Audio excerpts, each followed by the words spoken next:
నన్ను ఆదరించి ప్రేమించినటువంటి నా అభిమానులు, అలాగే ప్రేక్షకులు, అలాగే నాకు ఎన్నో అవకాశాలు ఇచ్చి ఈ రోజున నన్ను నేను లాగా తీర్చుకోవడానికి కారణమవుతున్నటువంటి నా డైరెక్టర్స్కి, నా నిర్మాతలకి, నా ఇతర టెక్నీషియన్స్కి, ప్రతి ఒక్కరికి ఎవరైతే దోహదపడ్డారో ప్రతి ఒక్కరికి నేను ధన్యవాదాలు తెలియజేస్తూ ఈ అవార్డు ఇదంతా వారి సహకారం దాని ఎంపిక కావాలన్నటువంటి వారందరినీ ఈ సందర్భంగా మరొకసారి నా సంతోషాన్ని తెలియజేస్తూ ధన్యవాదాలు.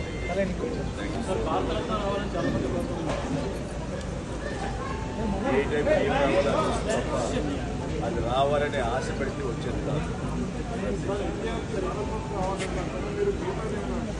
ఏమండి నిజంగా వారికి ఎంతైనా రావడం సముచితం, రావాలని నేను కూడా మనస్ఫూర్తిగా అభిలషిస్తున్నాను. రావాలని అది ప్రభుత్వ పరంగా చేస్తే కనుక త్వరితగతిన అది సహకారం అవుతుంది. డెఫినెట్గా ఎంతైనా సరే అది ఎంజీఆర్ గారికి వచ్చినప్పుడు వీరికి రావడం కూడా అంతకంత సముచితం అండ్ అది ఆనందదాయకం. దానికి నేను కూడా నేను కోరుకుంటున్నాను.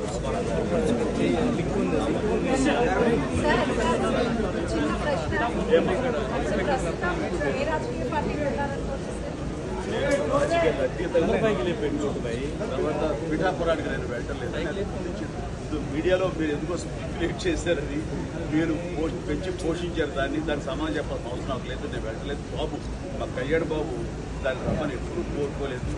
నా కొబ్బరిని వదిలేస్తాడు అండ్ తను బాగుండాలి, తన జీవితంలో అనుకుంటే కొన్ని సాధించాలన్న అభిలషిస్తాను. నేను ఆశీస్సులు చేస్తాను. దానికి నేను తప్పకుండా నేను ఉన్నాను చెప్పేందుకు మన వీడియో బయట ఇచ్చాను. ఖచ్చితంగా మా తమ్ముడు యొక్క అభివృద్ధిని, మా తమ్ముడు రాజకీయంగా ఎదగడానికి ఎప్పుడు నా కుటుంబ సభ్యులను మనస్ఫూర్తిగా మనసావా చెప్పు.